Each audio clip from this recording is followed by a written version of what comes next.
Good morning, Michael Fisher. Psychotic 3.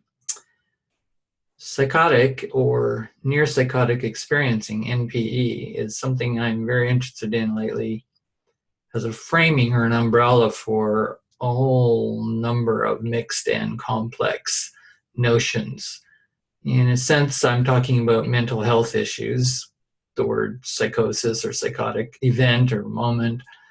And at another level, I'm talking about a social dis-ease, psychoneurotic, normatic, whatever the term might be, that explains a kind of excess. So all of those terms you can see, whether they're in the psychiatric genre or really almost in a philosophical or even literary context of understanding, represent a certain sense of excess. So I was just listening to Adam Phillips' psychoanalysis for the first time, an interesting interview from the UK, and he talks about the importance of understanding excess and how we have become, in his argument, too much for ourselves. That too much for ourselves is the beginning of a kind of system within ourselves of framing ourselves, our image of ourselves, against ourselves, too much for ourselves. I am too much for myself. And he's arguing that that is probably one of the most common fundamental frames that gets built. So this is a kind of constructing of a psychotic process of we're splitting from ourself, from our own excessive self. And then he makes many arguments, which I won't go into in detail, about the excess of language itself, when we say more than we mean to say, and we behave sometimes in ways as more than we mean to behave. I'm, as an artist, I will sometimes be working on a piece and it starts taking off because I'm so expressive with the art materials, and at some point I really realize I feel like this is going ahead of me, this is more than myself.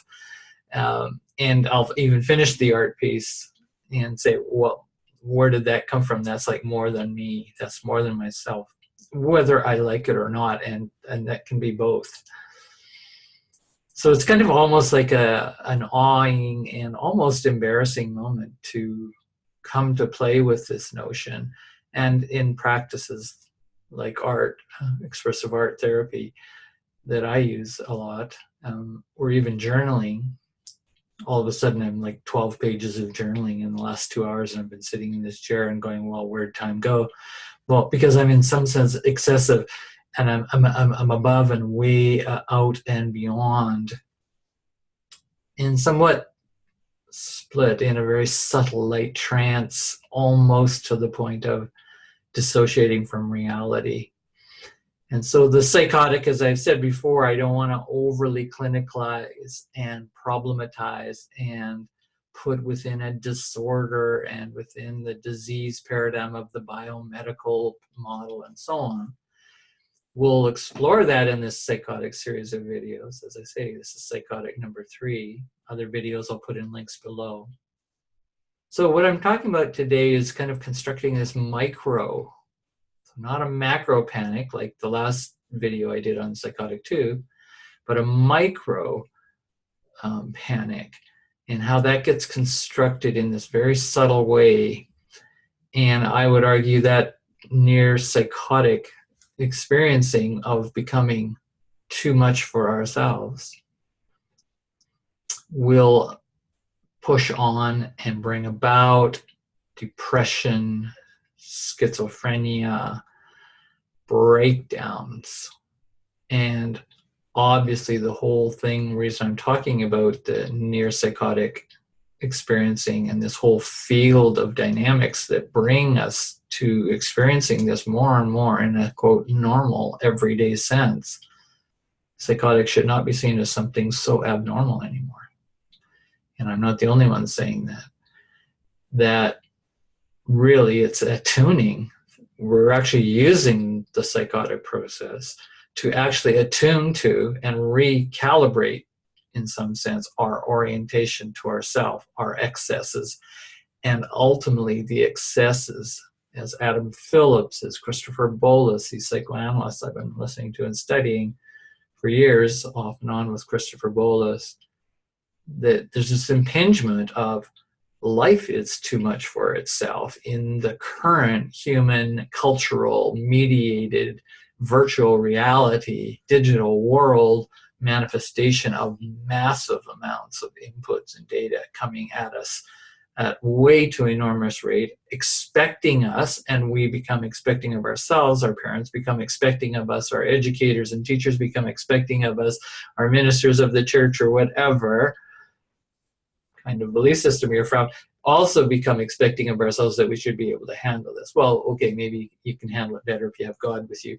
But if you're not of that ilk, then you basically have to figure out, well who's going to be handling this? Like, who's going to be the great one that can rescue and handle this? So this is the psychology of our time. This is the fear-based, excessive impingement that the psychotic is actually a natural and intelligent process. Did you hear what I just said? You might want to replay that. It's becoming an important part of recognizing where we're going. And we can say we're going into a kind of breakdown, a dissociating, separating, holding off too much impingement. So children go through this. They often, and at different stages, will have experiences that are too much for them.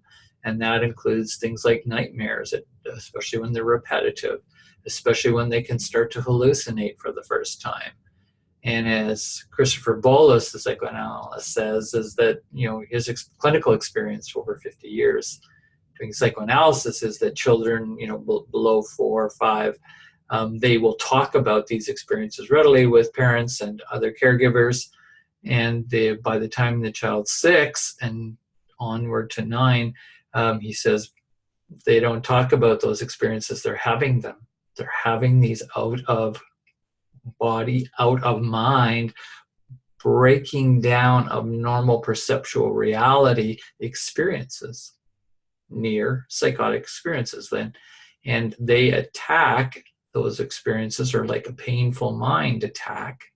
Our mind is going through painful experiences often that lead to and are part of these excessive hallucinatory, imaginative, and often terrifying to near panic when we see certain things that scare us so much. So again, excesses that are beyond us. We feel that our own mind is beyond us. And both Adam Phillips and Christopher Bollas and myself, and perhaps others, I agree that we all are misunderstood in this notion that we supposedly have a mind that can actually handle everything thrown at us in life, thrown at us in evolution, that the brain somehow has evolved, and it's evolved because it's adaptive, right? This is the theory or the narrative. It's adaptive to the exigencies and the complexities of life and the challenges and the risks. And don't we have a wonderful mind? True, we do. But this new way of thinking, this new thinking I'm bringing forward today, this from the psychoanalytic world of these people I'm talking about in my own processing and thinking about this and theorizing, is that we really have a misconception in that narrative of the adaptive mind, the adaptive brain, evolutionary nervous system, whatever you want to call it. Brilliant, and thank you for its amazing capacities. And yet that what we've done is we've overinflated and become overconfident even that, well, we should be able to handle that. And so when an experience is excessive, like in the near psychotic experience, the break, even if it's very momentary, again, children, adolescents have a lot of this as well, into adulthood and so on. We ought not get into this sort of shame that so easily, as psychoanalysts have been saying, and I say, and I've worked with kids with these kinds of disorders as well, and mood disorders and depression and anxiety and schizophrenia, in more or less serious conditions, that we oughtn't get down to this kind of thinking that the mind is always capable of handling everything thrown at it. And I've even seen that in New Age thought, human potential thought. And partial truths to all of that, the mind is adaptive. It is capable to handle, quote. But what we're in is such a complex society today. Everything that's being thrown at us is way beyond the mind that we have. And I'm talking individually, even though we have a collective mind as well, but even that collective mind is under great impingement from all these inputs to a degree never before that we've had evolutionary. And I was thinking of Robert Kegan's book, developmental psychologist, educator from Harvard, who's very famous for his book, In Over Our Heads. So all I'm saying is the cultural world of evolving is faster than our biological or brain mind system, even though, yes, we are adapting and we are expanding that mind, and we can expand the self that goes with that mind. But at the same time, we are too much for ourselves, as Adam Phillips says, that's becoming our condition, and we're too much for our mind. In a sense, our mind is so overpained, as Christopher Bollas would say. So I'm not here to try to totally unwind those theorists and thinkers with all their clinical experience as well from the psychoanalytic domain, but it has a very important perspective, I believe, rather than just a cognitive, scientific, bioneural explanation or genetic explanation for things like schizophrenia, depression, anxiety disorders, mood disorders, and the whole psychiatric sense of labels and understandings that come officially through that, quote, scientific paradigm, the biomedical paradigm. That's the whole point of my series, again, just reminding you. I'm drawing on transdisciplinary notions toward fear and terror and understanding those, anxiety being included in that frame. And I'm bringing this artistic as well, even a literary and philosophical perspective to the psychotic, near psychotic experiencing. So our mind is, to kind of start with a platform of premise here, Christopher Bollas says very clearly in a lecture that we are all misunderstood, not just schizophrenia is misunderstood or depression is misunderstood. He says we are all misunderstood in that we think, we have these universal minds together. We all know we have one, but we can't also know what's going on in other people's minds. And to assume that we do is the beginning of a great arrogance that, unfortunately, a lot of the psychiatric world tends to think that they know, and they've got research, and it's this chemical and this chemical, and let's give a pharmaceutic, pseudocol treatment and or a particular electroshock therapy or whatever it might be, and we're going to play with the mind, hoping that we get some cures and people are not suffering in so much mental pain. Well, it's a good intention, and the many years, decades of watching how this is going and the increasing amount of mental disorders, quote, mental distresses, overstressed, distressed, right? And the overwhelmingness that most people, if you really talk to people and look at their lives, they're overwhelmed for the most part. Don't want to talk about it. Again, at 6 or 9, we stopped talking about excessive experiences and symptoms we're having for this overwhelmed life. And then adolescents even shut it down more. And then adolescents tend to act out the excesses and become an excess to their excess. And that's somehow, through extremes of behaviors and acting out, as well as many physiological things going on in adolescence.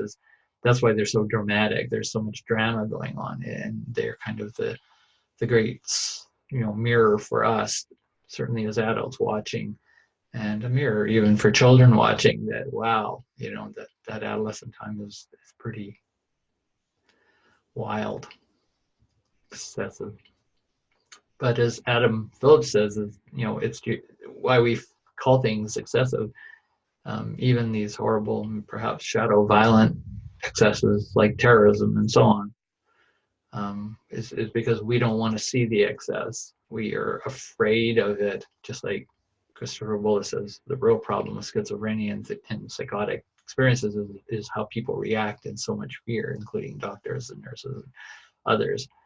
And it's that increasing of fear that creates a panic in those experiencing going out of their mind or losing their mind or breaking down, all these terms that we have for the nearest psychotic and even at the extreme excess psychotic experience, which I'm saying is probably actually moving to be a very reasonable, intelligent response to the conditions of excess that we have. So just to get back for a moment to Adam Phillips' thesis that we are suffering in a sense from being more than ourselves. What's his exact term? On being too much for ourselves. You can look up that lecture on the internet if you want. It's very good.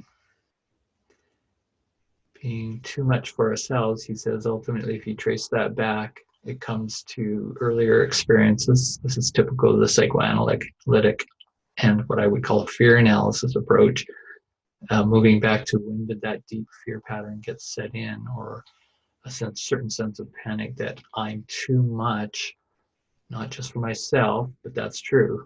If we actually analyze ourselves and all our excesses and things that we don't manage that well, right? That's what I was talking about. But it goes back to historically events, experiences, often with our caregivers, often with people very close to us who have a big impact on us, and or even sometimes circumstantial, environmental, larger fields of events.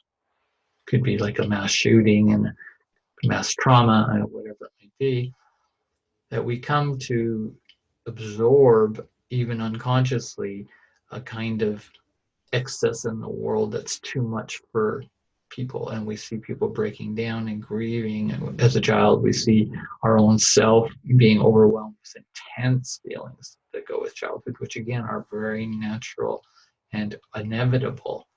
And yet our mind is, and self that goes with our mind is trying to construct some kind of management container for that. And we may find that the containers are very fluid, if not blown apart, and we've got maybe a caregiver here or there breaking down, as I had in my own life. Both my mother, typically, and certainly even when I got married, my first relationship, someone who experienced repetitive psychotic experiences. I learned very deeply about how they have a self-image of themselves supposedly should be able to handle all that intensity, all that complexity, all that excess, and then people accuse them of being excessive. So that's the real hurtful part for them. And I know it is for me when I get called, too intense, settle down, calm down, simplify it, please. You're too intense. People can't handle it. Well, see, that starts to create in me a kind of unsettled sense about myself as being excessive.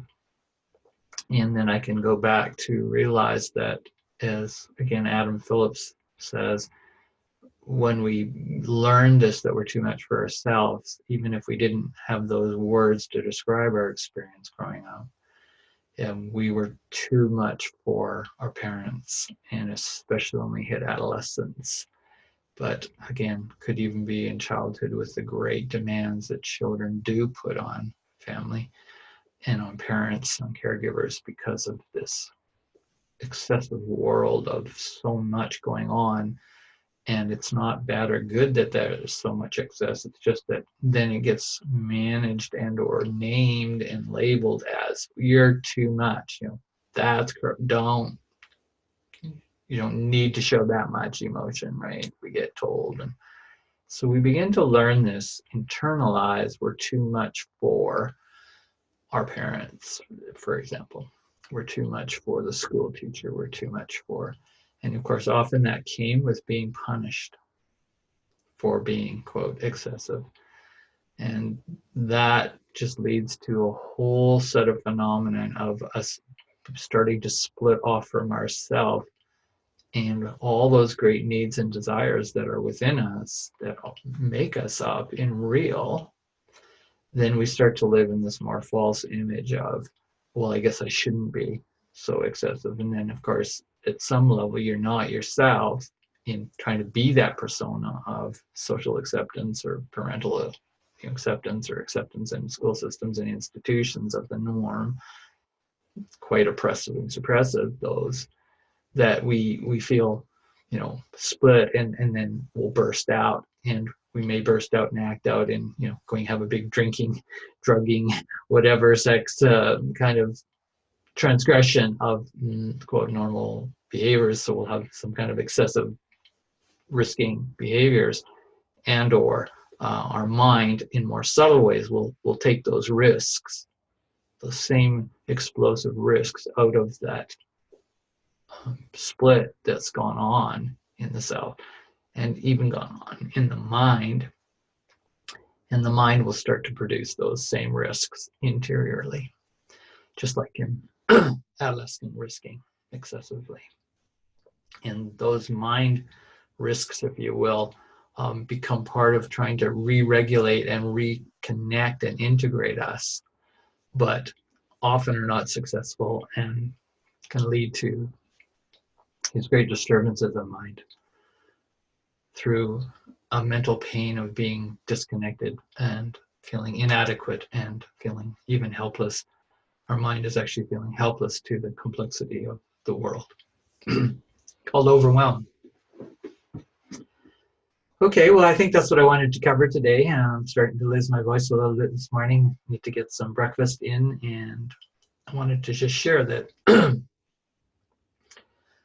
I do know what the psychotic experience is very well. I've even had some bouts of it myself. I've had it with loved ones, and those are very painful, very fearful. So part of the work I do on fear and the excessive fear and its importance is to put it within a framework of fearlessness to fearless, another sense of extreme excess, fearless. So excess in a kind of negative way of fear being so not able to drive and contain and morph and define our life, ourself, our mind. That's just a little indicator of why I think I've gone down this road, because of my intense experiences, both in personal life with these excesses of mental quote breakdown and near psychotic experiences to real full florid psychotic experiences. And I've even had some minor ones in my own life. And I've been a quote therapist and supporter for people with psychotic experiencing, and done that very consciously with community. I've done it with others, and I've trained people how to be with people who quote are breaking down in different ways. So won't go into all of that in this video, but I wanted to indicate this as part of my intense work. And I think it's work that ultimately is really important to theorizing, that Desh Stuba and myself, under the philosophy of fearism label, under the philosophy of fearlessness label, are working toward a new recalibration of what psychiatry ought to be, and we're calling it fearizing. Another episode for another time, but please stay tuned to the continuing series of psychotic episodes, near psychotic experiencing, and how you can see in some sense I'm attempting to actually normalize that notion of we're not just normal and then we have the great break to psychotic. I'm actually saying there's a whole bunch of near psychotic experiencing that's going on before sometimes the great big psychotic break. We need this very nuanced new understanding, and that's a great part of my research and work right now. If you want to have discussions with me on that, I'll be glad to talk to you.